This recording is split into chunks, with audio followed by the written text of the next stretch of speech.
Hi everyone. As mentioned, I'm Gintz. I'm the co-founder of Wellif.ai.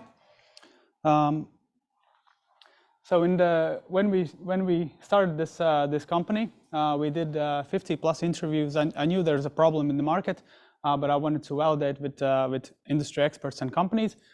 We did a lot of interviews in trying to understand what exactly is the problem, how to validate and how to solve it. So employees are experiencing burnout, emotional outbursts, reduced job satisfaction. You can see low productivity and engagement, frequent sick leaves, and in the end, that increases employee costs for the employer.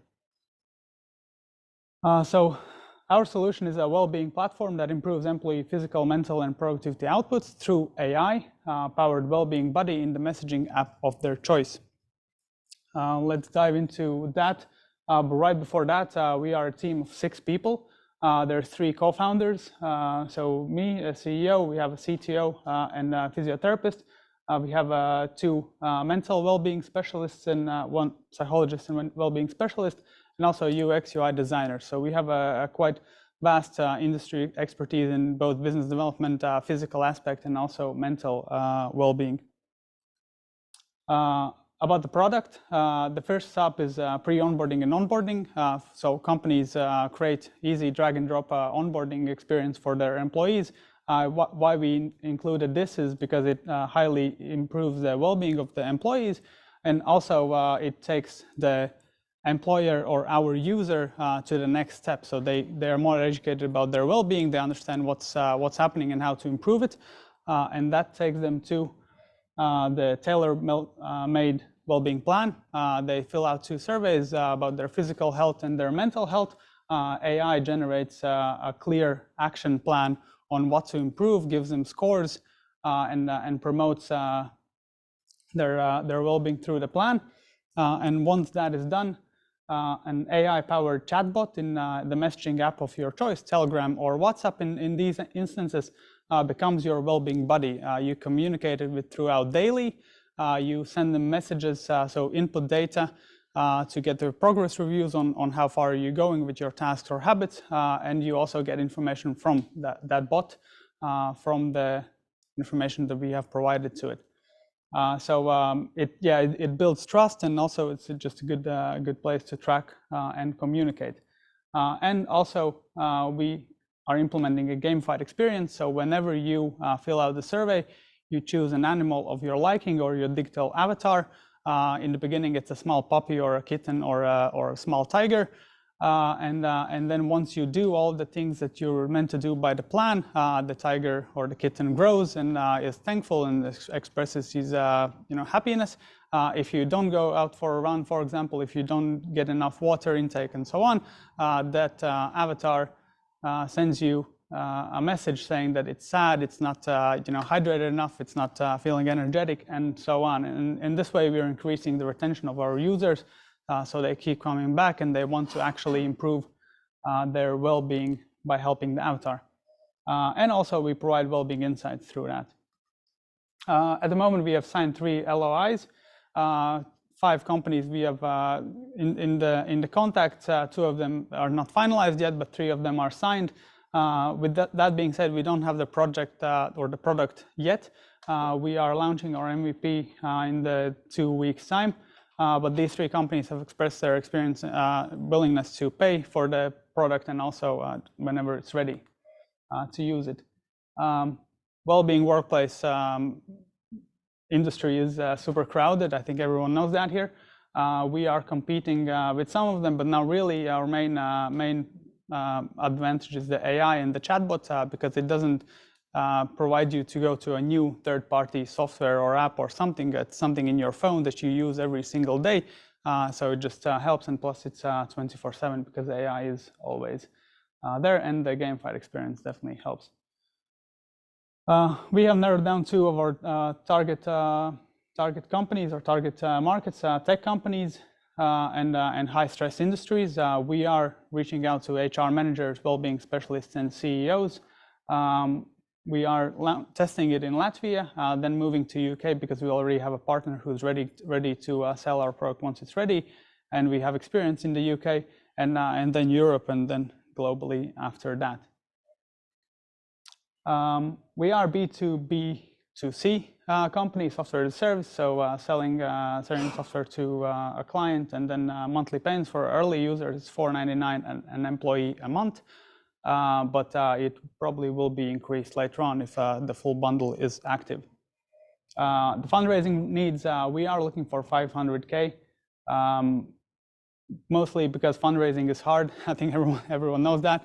With this money, we'll be able to set our launch to UK and to Europe to develop our product and hire team mostly. Most of the money will be spent for development because we need to invest heavily on animations because that builds trust for our product, and then marketing costs as well and sales.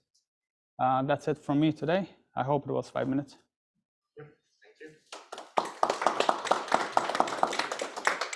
Questions from the audience? Can you tell more about certification? What type of certification? About this product. This is what I'm asking to you. Yeah. What type of certification is needed for this product? At the moment, the only concerns we might have is about the surveys to get out information from the users. When it comes to companies, we might have some certification needed to actually, for example, get medical history of employees and so on.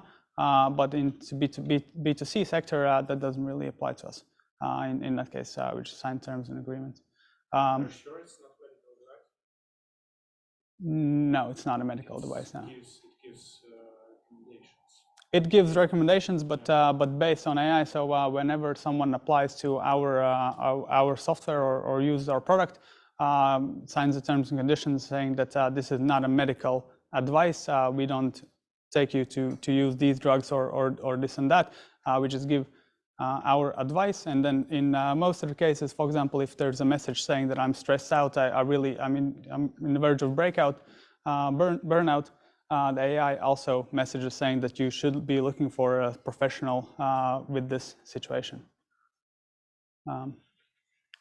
We might still look more into that because maybe that is something that we have missed, but so far we haven't had issues with that. The same questions if you ask on ChatGPT, just generally. Yeah, well, at the moment, actually, the first MVP, the video that I showed there, it is OpenAI's machine learning algorithms, but we are training them for our specific needs. So we have our own database that provides information about workplace well-being and things like that. It's a lot more specific. It does remember your data from the surveys that you filled out, so it knows your title, what do you work, how much do you, how active are you in general, and also has your medical history probably, and just provides a more specified data and based around our database. Can you tell a bit more about your timeline for MVP and for the sales revenue you're planning to generate in yeah. a period of time? So the MVP should be launched in 2 weeks' time. Well, technically should be launched now, but we had some delays in that aspect. But the next deadline, final deadline, is in 2 weeks' time. Once that is done, we give it to the 3 customers that we're using. For the first month, we're not asking any money or collecting any money from them. But if we sign those 2 more contracts, which are on the way, then in 3 months' time, our MRR would be around 2K a month. And that's with those 5 customers. And we're testing them out, trying to fix all of the bugs that we have there. And then in next 3 months' time, we should implement the bug fixes that we have got. And then we're starting to get more clients in. So yeah. Is there any longer term MRR prognosis? Well, I do have a forecast. I'm interested to share you in detail once we have a follow-up call. We do have it, but at the moment, since we don't have the feedback from the first users, we don't necessarily already know what could be the final price for all of the bundle that we provide. So at this point, I couldn't probably give you a precise enough forecast. But we are trying to break even in the first year. One question. How will you validate that the product actually works?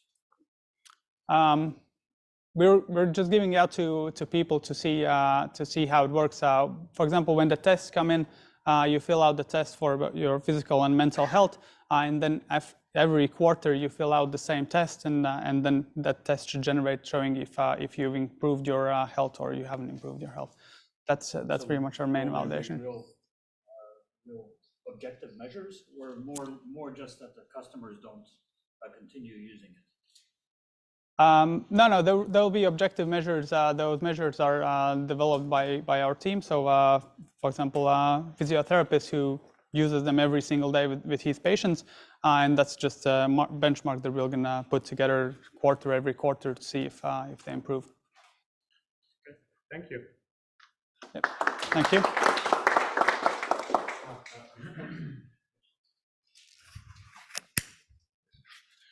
Next up, we have Uldis representing Spocaboo, which is a sports competition marketplace where you can find your favorite activities and register to them.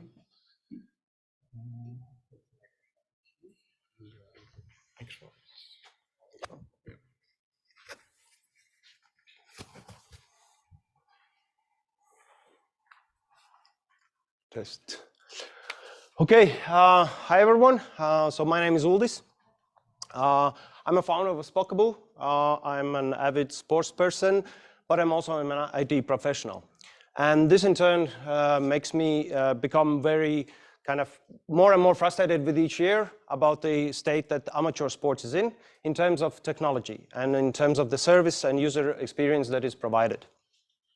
So what I mean by that, let's see it at an example. So let's say that you're a runner and you joined a growing sports of trail running and you want to participate in a competition.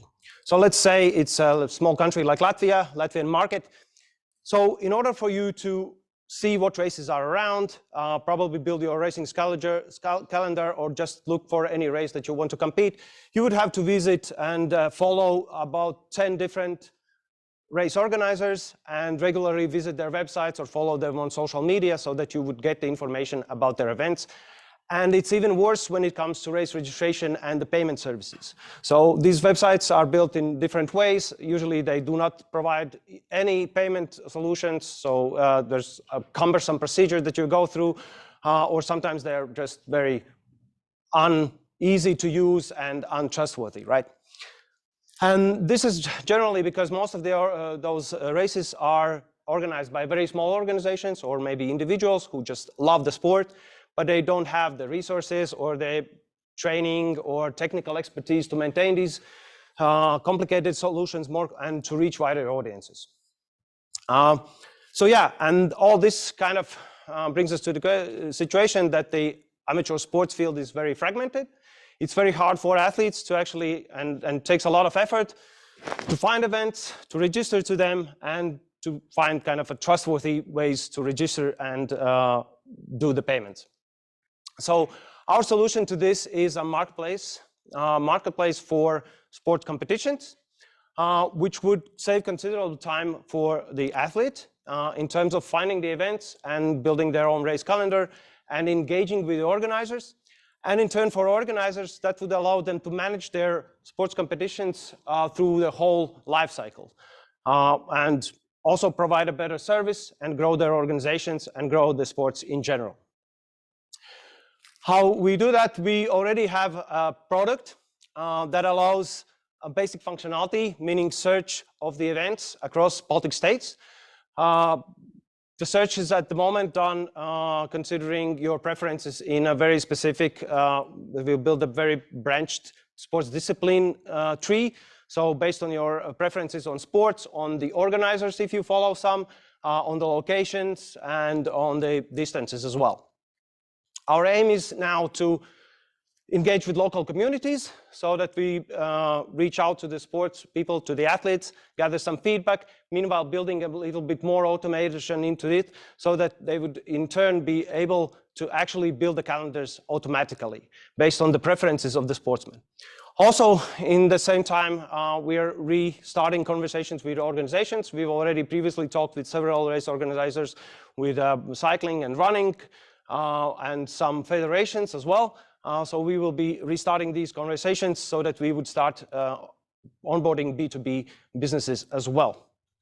Our vision actually includes quite a lot of functionality on both areas in athletes and organizers, so that the tool actually integrates with different complementing tools in the industry, be it those event publishing tools or sports tracking software or stuff like that, social interactions, communication, notifications, and a lot of other features. Our business model is based on collecting transaction fees. So basically, that would be at first the registration fees, might be membership fees for some clubs, sports licensing fees, and sometimes later we are looking to introduce also some subscription tiers for event organizers for additional premium functionality on the site.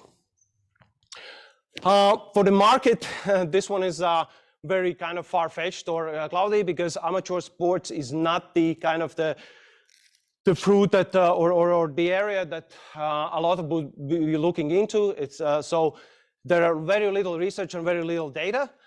Based on our own investigation and data that we have locally, and kind of using some data that we have from similar service providers from the USA, we have extrapolated that in case we cover, for example, 10% of the event registration fees in Europe alone, that would generate around 200 million in revenue. But you can take it with a grain of salt. So what's our competition? As I already mentioned, so there are some players in America.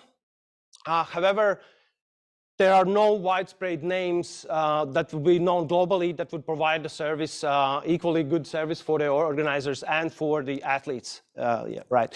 So the biggest names here are those are in America, but they are usually mostly concentrated on the B2B solutions and offering very little benefit to the athletes themselves in terms of able to be fined and manage their calendars. There are some that provide a better experience for the athletes. However, they are usually very limited to either one region or maybe a country or something like that, or they only cover specific sports, just a few sports, and thus kind of also lack this kind of complementary service.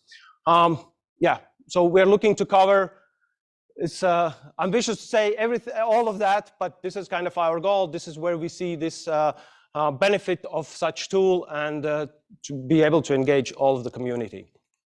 At the moment, as I said, we already have a product which is not actually advertised yet, but the beta version is live. We've collected events already from the whole Baltic area in several sports, in about 30 different sports disciplines, and growing it daily. Our team has so far worked aside of our daily jobs. So there, as you see from the pictures, the co-founders are all very into sports and also have a big IT experience. And at the moment, we are looking to move the part of the team at least full-time. So we're looking for investment to grant the positions and to be able to launch the paid services in time for the summer when it comes, when the sports season starts. That's it, I guess. Thank you.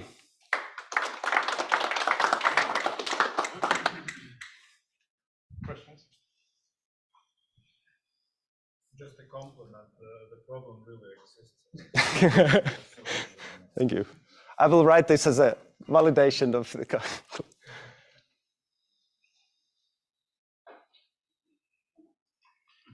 No question. So how do you plan actually to consolidate all these events in Europe? Just for curiosity. Yeah, so How it works. yeah, at the moment, so The reservation, because right now problem exists. yeah. How do you solve it? So the idea is, as in marketplace, so we need to get the organizers to publish their events from themselves, right? But as it's like the chicken egg problem, as it is with all marketplaces, how to get both of them on the platform so that it go running. So what we have started, and this is our kind of initial vision, is that we have started to gather the event information ourselves. We put it into that database, and we want to attract the users. Once the users come and the organizers see that there are more users that they can cover themselves, that should be able kind of and justification enough for them to also start coming here and publishing their events. Also, it's all because some of those, as I said, do not use the tools, do not have the registration, do not have the payments, And by introducing functionality for organizers that's interesting to them, we're also kind of looking to attract them. This means you are going to do a lot of integrations, right? As well. Payment you are going to. Yeah. But I mean, the payment, we would make a payment service that's ours, and then of course that just the organization comes and we collect the payments. We do not send them already through kind of different organizations. We collect for the arrays and then kind of have the, I don't know, transfers or settle them with the organizers afterwards. Yeah.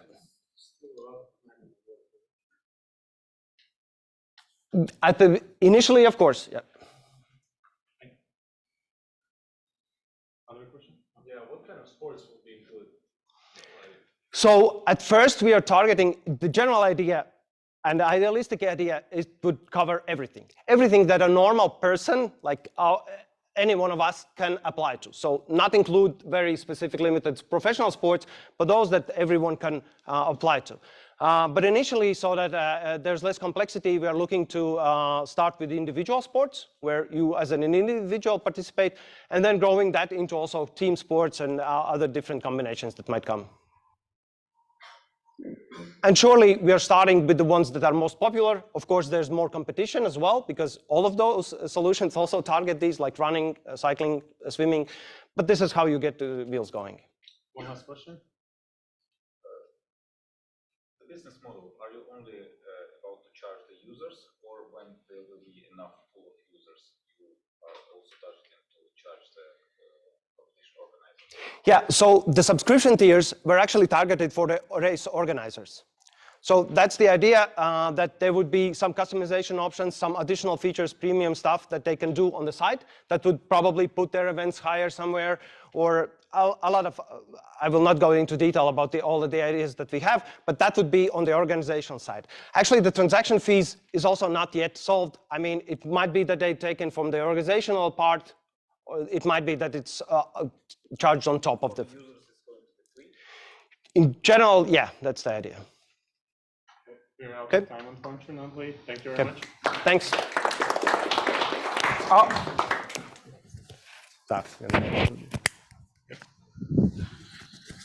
Next up, we have Yegor, who's representing Fintellect, which is an all-in-one financial planning and automations tool.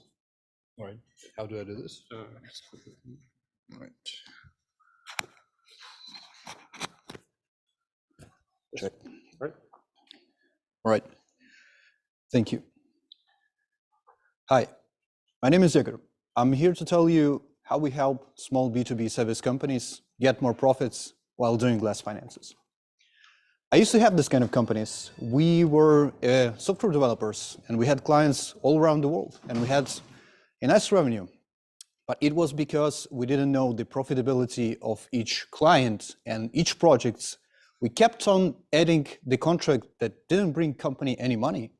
And eventually, this is why we turned bankrupt.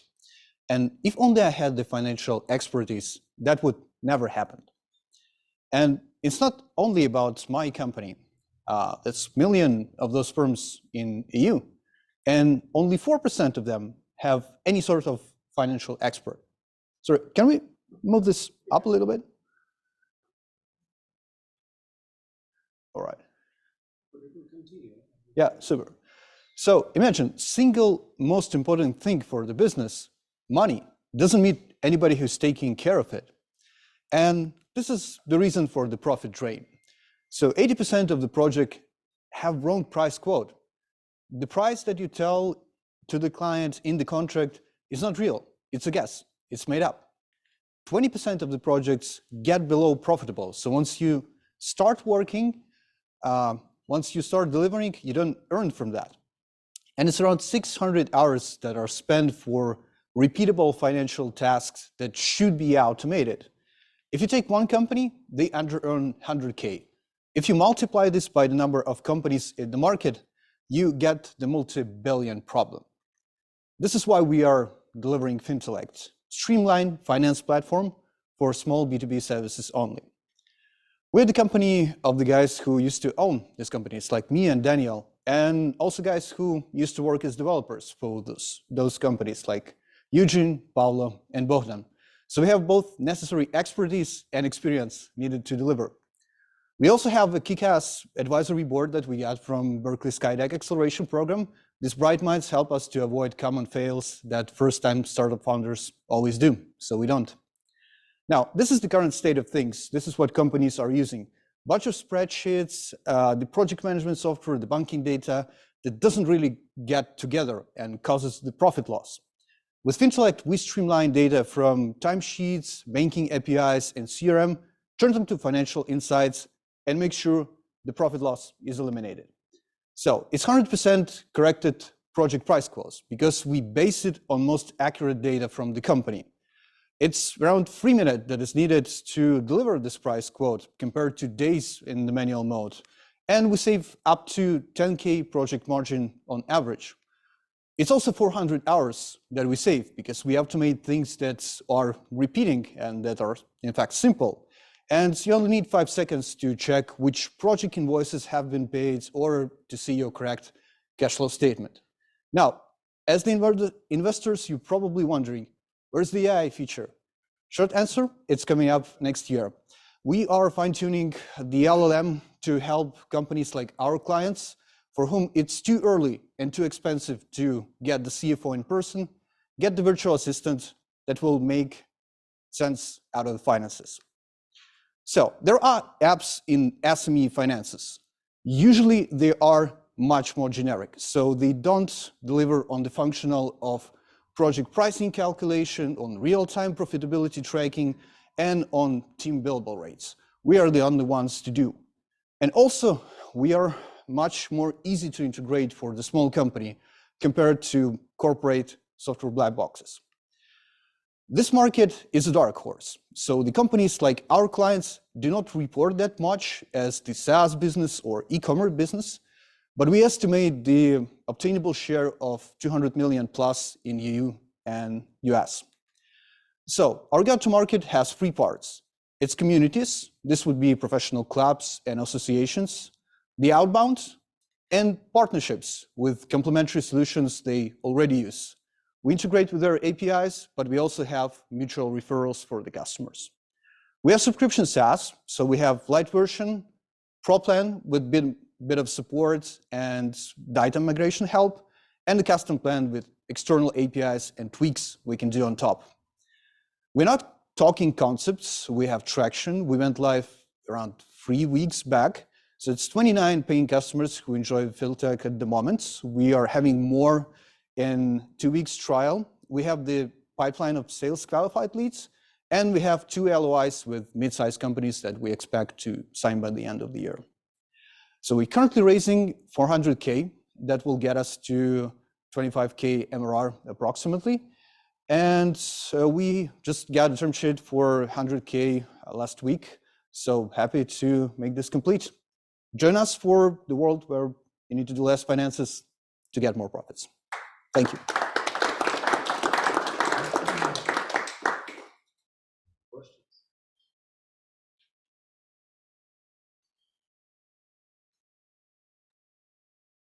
May I start with the first one, please?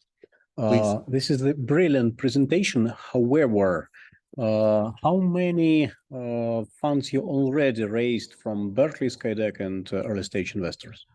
So the Berkeley Skydeck was 145K.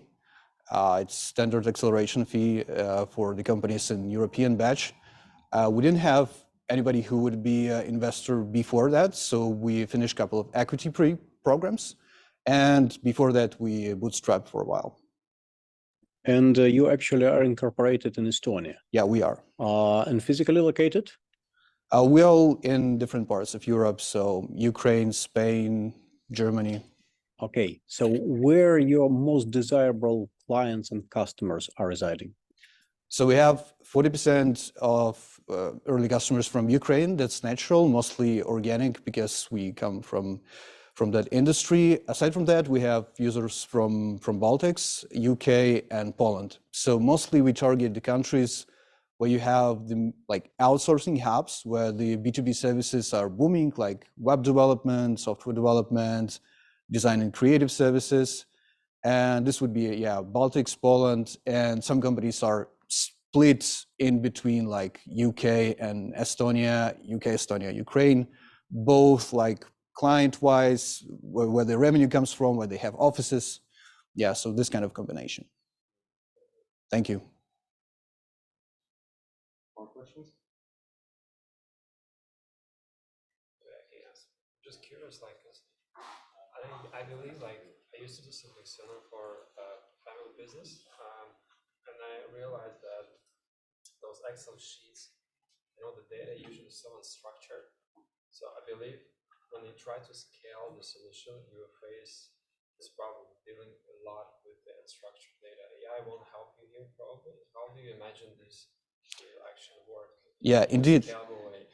Yeah, the thing is that the more you grow, the harder is it to maintain the spreadsheet. It can be the perfect solution if you are a team of 5, but once you get into the team of 50, just having multiple collaborators can affect, this financial spreadsheet because somebody's going to mess up and it will be hard to know why or restore anything. So basically, we get the data to our database. So we fetch data from like project management software. What kind of projects do you have? Who is working on them? How many hours? Because this is like essential metric for B2B services. We get the banking data. So AI is just a way to look more faster and flexible into the data that you can see on the dashboard. It's not the silver bullet, but it is the way that you expect data to be delivered to you. And this is actually the way that the CEO of a small companies gets the data. So he comes to his project managers or like operation seniors, and he's like, so what's going on with receivables? What's going on with my projects? Do we have anything that gets below the expected profit, any kind of contracts, any kind of clients? And this can be put into the chat interface. But aside from that, you still need to do things in like regular interface. If you want to know like how much would it cost for you to deliver this website or this animated video, well, you'll still use the classic interface. Okay, we're actually out of time now. Thank you. Thank you very much again. Thank you. Okay. Last up, we have Alexandrs, who is representing a company called Argentum Studio, which is a solution that generates computer imagery for production companies, and it actually saves them time. Sure, thank you. And my co-founder, Germans, with me as well.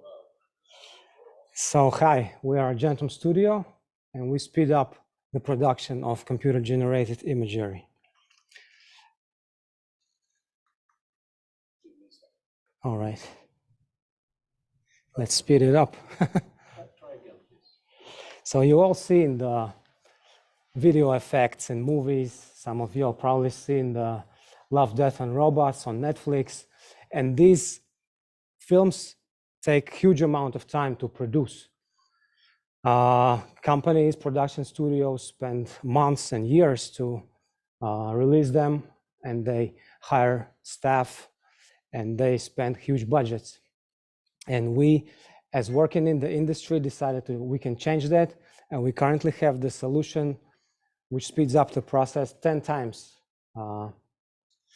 comparing to an average industry standard. So the companies that are our clients are these production studios, as I mentioned, content platforms, and movie producers, and some mobile game developers, anyone who makes these motion and cinematics. The market is growing, and the video content is actually one of the most popular, and people are watching. And currently in 23, it's about 25 billion euros globally, and growing to 43 billion in 2030. We have validated the market, and during the last 3 years, we're doing it ourselves as a studio. So we have spoke to the audience, got feedback. We know it's a problem, and these times and these pipelines are really slow. And we have made our own R&D phase, which proves that it's a problem. So we are planning to provide the software for a subscription plan. It would start at a lower price for an individual seat, but obviously more for an enterprise, but an average plan would be 300 per month. And so the competition is tricky because no one really does it. Unreal Engine, which is like a de facto tool, does it with their own upgrades and with their own features that they release, but they are still unprofessional and they still lacking the speed. So some companies that do an in-house production, they of course do in their own plugins, but they cannot release them to the public, or they're not available for the market. So we are really first who address this, and we are really innovative in this. So this is a good field to see. So we have this 20 people on board besides me and my co-founder Germans, which is the technical and the CGI specialist. I am a more startup guy in marketing, but we have this 3D artists with us and CGI professionals, which are on board and doing their thing. Two of us are full-time, but those guys are connecting depending on the project and depending on the research we need to make, they are part-time. So we currently have made the progress of releasing an MVP, which is free, and we are releasing the partly, which is called the VDB rendering tool, which you can use with Unreal Engine. And we have 120 users who we take feedback as well from to develop the newer version, which we plan to release in the coming quarter. And so we are seeking the 12 months financial to finance the next year of both the development and the go-to market, to approach the client base and to reach 1 million annual revenue in next year. Thank you. Thank you.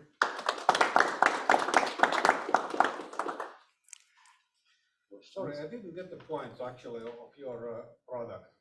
Initially, you said that you are going to revolutionize your production with potential customers, you know, all the big bucks in film industry, spending millions and millions and spending years doing something. And then you end up suddenly with some piece of something for 300 euro per month. So it doesn't get along, you know. Sorry. Yeah, it's an average plan. Sure. 300 per month, you know, it's like Yeah, we were just talking today just about this pricing. Of course, it needs to be finalized, but the first plan per seat would be this. And the team that works.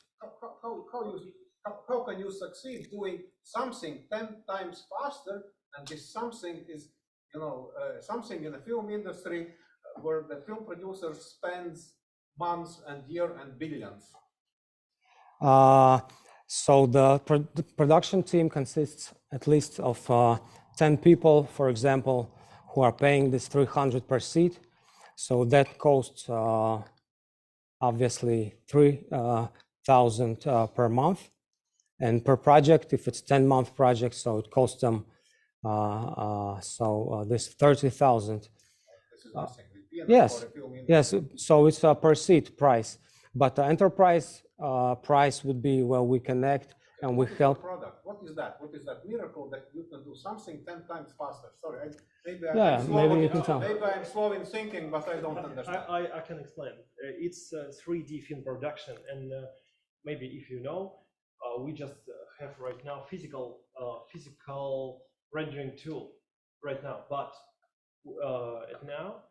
last year we have a new real-time features, and the real-time features can help us to rendering 10 times faster, and we can prove to the world to use Unreal Engine with our tools. So yeah, so rendering time depends on your computer capacity. It's true, but if you have a lot of effects and characters and hair any VFX, you need to really big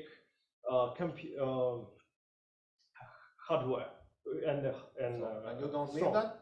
What? You don't need that to do the same task?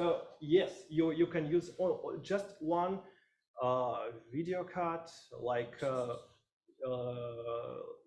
last NVIDIA graphic cards. Okay, what is know-how your invention? Is there any know-how? Yes, it's a proprietary. Which is worth of something, or it's just pure marketing? You can work with Unreal Engine like what you see, what you get. You don't need to you don't need to try some things rendering repeat. Just excuse me. In classic rendering, physical rendering, you need to rendering every picture. Yeah, so in short, answer is yes, it's proprietary know-how. So it's innovation, how to put together all this process in the pipeline, and plugin allows to do that. So you want to replace real movie making to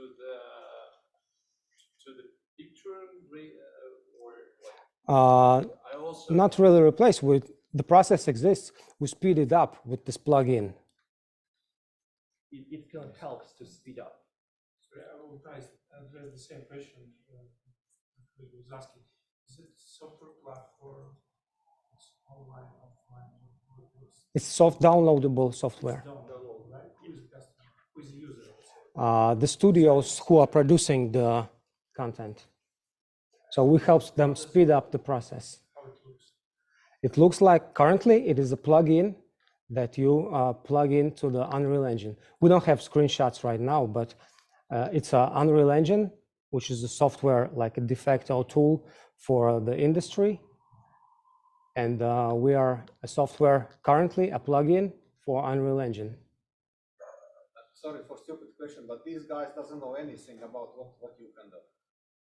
They don't know? Yeah, they know nothing about that, so they cannot. What is your uniqueness in that? Okay, Netflix tried, I think, 2 times to use Unreal Engine, but we see they have a lot of bugs, and they don't have a pipeline, and R&D like us. We can give a. We can give an example, and once they try, they will know. So this is again the short answer, I guess. So, but Unreal Engine is a program that everyone on the market is using to. Not yet, not everyone. Right now, Unreal Engine used for game development, but last year, Epic Games want to use for filmmaking too. But Unreal Engine have a lot of bugs, and it's a very bulky software, and we can improve it. So how can you compete Netflix with your software? Like, why they are not able to do this? You do. It's very. Know-how and it's very new, because we have right now we have a 10 years oldest pipeline, and the studios don't want to try new features with Unreal Engine because it's real-time rendering and too hard to understanding how it works with cinematics, not with game development. So currently they just hire more people and invest more in this process. So they might spend a few months more and get staff than to solve the problem. But we found the solution to the problem, which is quicker production. Actually, I'm sorry to do this here. Sure. I know that there's a lot of conversations to have, so. All right, meet us later. Yes, we'll be happy. I just have to ask everyone to join us for the networking part at the video on the restaurant and pizza. But yeah, thank you. And thank you. Thank you. Okay, yeah, so this is the end of pretty much of today's pitch session. We now welcome everyone to join us at Lyon, which is just a few hundred meters away. And yeah,